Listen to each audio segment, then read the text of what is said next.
Pro Group Management. Workers' comp that works for you.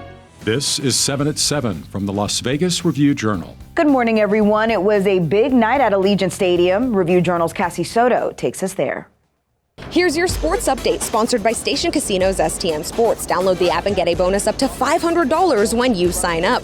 Leave it to the Raiders to make Monday Night Football in Las Vegas even more interesting with an overtime win. The team thought they came away with the victory when Derek Carr found wide receiver Bryan Edwards in the end zone, but he was short by a yard. Ravens with a chance to win it. Raiders defensive end Carl Nassib forces a fumble, and defensive tackle Darius Philon comes up with it. With 3:44 left in OT, Carr finds wide receiver Zay Jones deep for 31 yards, and the Raiders officially come away with the win. Can you recall anything like this in your career? I died and woke up and died again, and I was like a cat. I had multiple lives tonight. I don't like playing like that. It was tough. We've never made things easy on ourselves. You know, we're like, we thought it was a touchdown. We're storming the field, shaking hands, and then boom, you know, the false start happens, and it was like, oh my God. But, you know, we stay locked in. More than 61,000 fans saw the dramatic victory, a near sellout for Allegiant Stadium, which seats 65,000. Even though the temperature outside was over 100 degrees, the party started early. Tailgaters began setting up shop as soon as parking lots opened to vehicles at 1 p.m. And with 6,000 tailgating spots available around the stadium, there was plenty of room for fans to get into the silver and black spirit. In your health news, sponsored by 4M Dental, love your smile again. The Raiders' big win wasn't the only action at Allegiant Stadium Monday. The team's COVID-19 protocols drew a crowd of protesters on Dean Martin Drive outside of the stadium before the game. The Raiders are requiring everyone attending home games this season to show proof of vaccination, either through the Clear Health Pass app or by verifying their status when they get to Allegiant. Those who are fully vaccinated did not need to wear a mask inside the stadium. We continue now with your top stories, brought to you by Nevada Hand Silver Sky Assisted Living Community. Learn more at nevadahand.org. The man accused of killing 3 people on Labor Day appeared in court. 35-year-old Tristan Tidwell is charged with the death of 3 homeless men in less than 2 hours in North Las Vegas. He is also accused of shooting a dog. On Monday, Justice of the Peace Belinda Harris recused herself from the case because she represented Tidwell when she was a public defender. He is due back in court on Wednesday. And a woman who tried unsuccessfully to oust City Councilwoman Michelle FIORE from office last year has pleaded no contest to a misdemeanor. Molly Taylor faced a criminal charge for not turning over the identities of the people who signed her petition to have FIORE recalled. Taylor will pay a $250 fine. She won't have to turn over the signatures she collected, however. After entering her plea, she said that she was very relieved. FIORE's office said in a statement that the case had reached a just conclusion. Nevada and other states in the West are facing a water crunch, but a bill working its way through Congress could offer some relief. Review Journal's Jen Ah has the details. Good morning, Jen. Good morning, Renee. We're talking about the $1 trillion infrastructure package, which includes $8.3 billion for Western water projects. The Biden administration calling it one of the largest investments of natural systems in American history.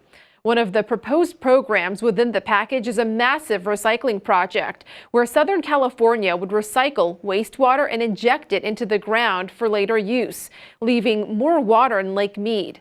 In exchange for helping to pay for the project, Southern Nevada would receive a portion of California's water.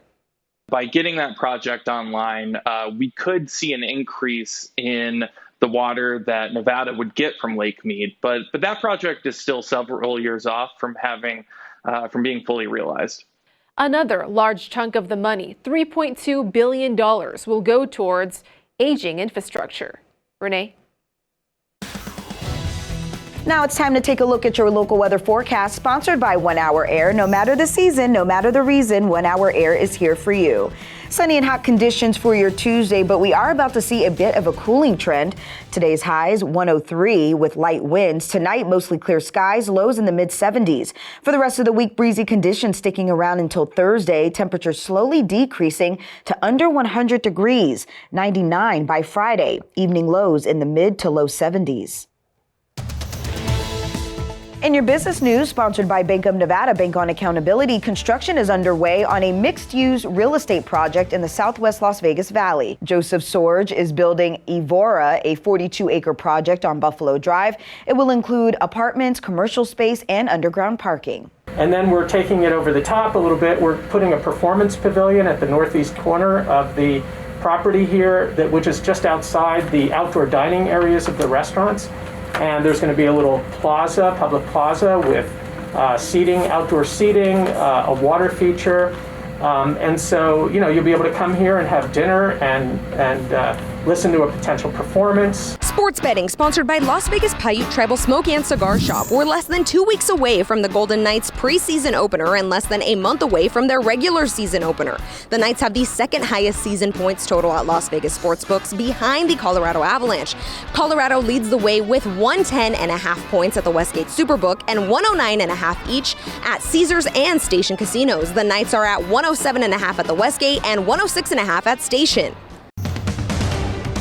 In your lifestyle news, sponsored by Oakmont of Las Vegas Assisted Living and Memory Care, the best care for the best life. A Las Vegas Academy graduate has written a book about being a black man in potentially dangerous times.